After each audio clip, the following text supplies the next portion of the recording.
Yet another industrial component from China. And this one's a type that I've not featured before yet. It's a push button switch, but it's got the illuminated push button. And it's the same modular approach. It's got the front button and lens assembly. It's got the body that holds it onto the panel. It's got the switch contacts at the back, but the difference this time is that the button in the front has that recess and light guide up the middle of it. And it's got this little grey module in the middle that is the light source. And like most of these switches, you can cascade. Everything just stacks end to end, so you can make up the switch that you want. So let's power this up, because it is it says 220 volts. It is a mains voltage indicator. It would happily work, I can tell you that in advance, on 110 volts without any changes. In fact, probably better on 110 volts. But if I connect this to the quick test, special thing I'm going to say about the Cliff quick test. Someone got in touch recently and said that they bought one with the American colours, the black, green and white. And the key snapped, their black key snapped when they were using it. And they contacted Cliff and said, could I have a new black key for it? And Cliff said no. So I just want to mention to Cliff and their customer service that nobody who's not technical is going to buy one of these. It's only technical people buy these, obviously for safety reasons. And they do know how to change the switch. They do know to take that little pin out, and they do know there's springs underneath, and that it's just, the connection in here. I made a video about this. If you do a search for Cliff Quick Test, you'll find it. But under here, the main electrical connection is at the bottom, and it's just a clamp at the top that presses down onto that. So it's not as safety critical for a user to change that. So it'd be quite good if they do send that guy a new key. I'll keep an eye on that situation and see what happens. But nonetheless, let's try this out. So I close it down and the indicator lights, and it's pretty bright. I did try testing this with the Hoppy. The Hoppy said no. I tested it with other meters. The most basic meter I've got, the dumbest meter I've got, actually showed that it was drawing about half a watt. But having said that, this thing is inaccurate in that sort of region. The main thing is that it showed it was 19 milliamps, and that's because it's a capacitive dropper. But it's a capacitive dropper just with one LED across it, which means it's got such a shit power factor. I mean, it's just the nature of the design of these, that the power factor could be pretty much near enough zero. And the Hoppy just doesn't like things like that. It regards it as a non-valid load. It's only looking for sensible loads. So that's a clue as to how this works. Another clue, if I open this up, and to release the front of this, you've got this little white plunger here. Press that down, and the front just pops out, and that reveals the LED. And if I zoom down in this, if I light it up and get it roughly central, and then we zoom down, you'll see an interesting effect. Gingerly it moves it into position. Do you see it jittering backwards and forwards like that? Like almost like a little flickery flame. That's because it's got two LED chips and they're lighting on alternate half waves. And this is a common thing for these indicators, that to save complexity, they do tend to use the LEDs in a sort of inverse parallel to actually allow them to be run in AC with very simple current limiting. So let's whip the wires out of this. Let's take the thing to bits and take a look inside and see what the circuitry actually is for the indicator light. So I'll put the Cliff Quick Test down. Let's start with the assembly, how you'd mount this onto the panel. I'm just going to pop these wires out because we don't need the wires in anymore at the moment. So pop them out. One going on to either side. I'll also zoom down just a little tiny bit and then do my best to stay in shot because this is a fairly small item. I won't go down too far because otherwise you lose the resolution when you've gone beyond a certain point. So you can put a legend on this. To put a legend on it, you would unscrew the bezel, and you've got this the assembly, the plunger assembly under here. If you get a spudger and use spudge, you can ping the cover off, and you've got this clear diffuser and this hole going down that's going to go over this LED. If you you can put a message in this and align it up. If I remember rightly, yes, you line it up. We've got the two little pins here and the two little pins there. You line it horizontally with those. So you'd put your message on that. If you want to do that, the other option is, of course, just to have an engraved label on the panel itself. But this option is here if you desire it. So I'll just try and hold that back in its quite footery, as they say. And I'll hook that over and snap that back down. There we go. It's not that hard. So that's how you can put a message on that if you want actual panel marking on this sort of light. To mount it in the panel, you have this nut that runs up. So you'd basically start off by mounting this on the panel, and you've got various grooves in this. The groove that's one fairly solid groove. Again, if you get one of these, you'll find out how it goes together. But if you point that groove to the top and you tighten this onto the panel, then it means that all you need to do at the back of the panel is just insert this on, and when you push it in, it clicks into place, and that's it locked solid. One thing that has happened in the past with panels, when people really get angry and they start smashing at buttons when the machine is not behaving, that people do that in factories, it is possible under some circumstances for it to knock the switch block off the back, but that's kind of rare. But everything is serviceable. You know, you can, if someone did smash the indicator here, you could buy a complete new assembly and you could replace the whole thing. Or you could just replace the front lens and just snap the original contact block in the back. So this is modular. It's got the lens, it's got the mount, it's got the light source, and then it's got the switches. The switches, it's notable in this one, just to cover all grounds. They've got a green marked one and a red marked one. The green indicates the normally open, and when you press the button, the little contacts in there click up and make contact with the contacts which are at the top. It's worth mentioning that the contacts come up and the plates are at the top, the other part of that contact. On the other side, the contacts are actually at the bottom. It's just a slightly different shape bit of metal here with the contacts reversed. And that means that in the unpressed position, it's actually normally closed. And then when you push the button in, it snaps those contacts up.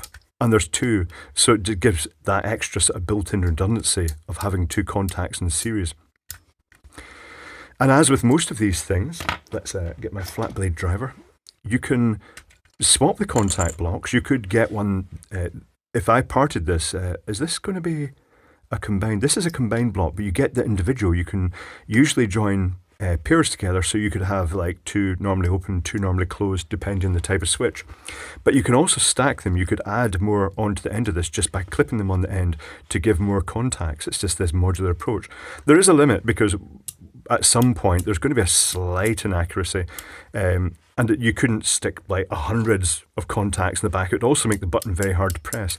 But you can add several contacts in the back, and that's a fairly common approach in industry for some applications. But it's all modular, so the switch contact can be popped off like this. Just hook that up and slide it off, showing the plungers for operating the switches. And then the light module itself can be popped out as well, just by hooking these up, revealing the LED, which looks like a 8mm LED. Is it? Could be slightly smaller than that. It's bigger than a 5mm. And it's got this plate in the back. Let's spudge that off. Ooh. It doesn't want to spudge off. It's off. And what do we have inside? We have a resistor, brown, black, red, that's 1, 0 and 2, which is 1, 0, 2 zeros, that's 1000 ohms, which is a good sensible option. And we have this capacitor here, which I can't read what's on the side of this.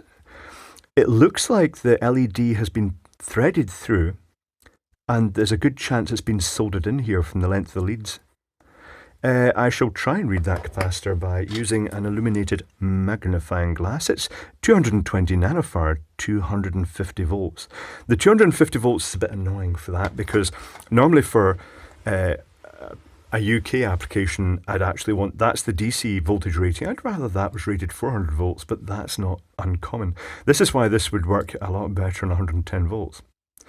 I don't see any other components.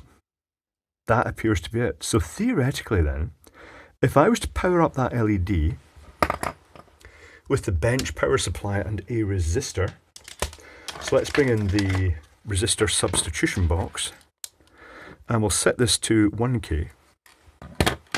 For anybody wondering about the resistor substitution box, I don't know where you could get them these days. I think JCar Electronics in Australia had them for a while. I think I might have got this from Tandy a very, very long time ago. So let's put that in series, and I shall dab the LED. Helps if you turn the power supply on, it works so much better. So the bottom LED is lit, and if I swap these connections,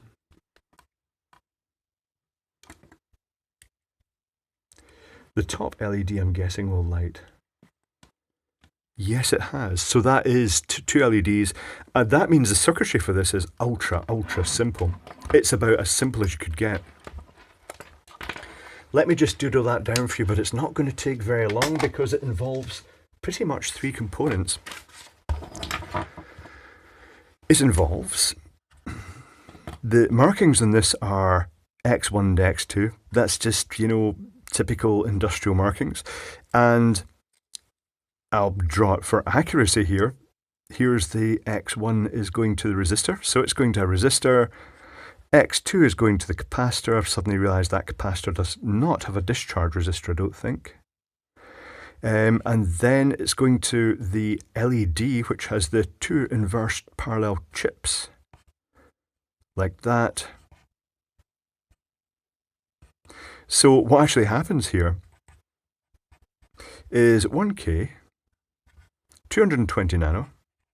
What happens here is that in each half wave, the current charges this capacitor and then discharges this capacitor in each as the alternating current cycles, and that means on each half wave current flows alternately through the circuit in either direction. The peak current is limited by that 1K resistor to avoid damage to LEDs, and the LEDs just then alternate, and to the human eye it looks just lit continually, but when you actually see it through the camera it had that slight shimmering effect. It's very simple. That's about as simple as it could be. It's a neat thing. Now, I've said this before, but I'll say it again. It's worth saying it again. I regard the cheapy Chinese industrial components as being fine for personal use or prototyping. I wouldn't recommend using them in a industrial environment for liability reasons. Also, the fact that if a switch does give problems, if it bursts and then someone pokes around the back and gets a shock, or if you use it in a critical industrial application that when the switch fails, the machine is out of service and the company is losing hundreds of pounds an hour, then, you know, that won't go down too well. So I do recommend that for proper industrial environments that you use proper industrial components. But for prototyping and for personal stuff, these are just absolutely ideal, these components. They're also, it's basically like electric Lego, isn't it, really? Yes, they're one of my favourite things. I've just thought of something when I said one of my favourite things. When I was young, a theatre group called Borderline Theatre had a production called, A Night Up the Ukraine, and the Village Theatre in East Kilbride, and it was a very odd production, and we took my gran to it, and she's sitting there, and it's just, it was just weird. It was entertainment, it was funny, it was good. And at one point, this dominatrix walks on with a whip and the sussies and all the bondage gear and starts cracking her whip, going whoosh. And the music starts up and she starts singing, black leather gaiters and Pifco vibrators, gigantic beds with unbreakable springs. These are a few of my favourite things. And I was like, oh no, this is so embarrassing. I turned to my gran next to me and said, what do you think of the show? And she said, I can't really hear the words, but it's really nice. I'm enjoying it. And I was thinking, good, that's good. So I wonder, I'm guessing that the contact blocks look pretty similar in being generic industrial stuff. I'm guessing that the standard switches available from other sellers on eBay will probably be fairly compatible with these. They do tend to be copied. They take favourite brands like Telemecanique. This could well be cloned off Telemecanique, I'm not sure. If you recognise it, this exact layout, then leave a comment down below. But they're just such standard components that they're ideal for personal use. All the bits tend to be interchangeable. As I say, not great, not suitable for that critical environment, but for your personal use and for prototyping, they're a really cheap way compared to the official industrial components, which would cost considerably more. So yeah, that's neat. I like that. It works very well. It's simple and it's got the functionality. It is a modular illuminated panel push button. So that's pretty good. I like that.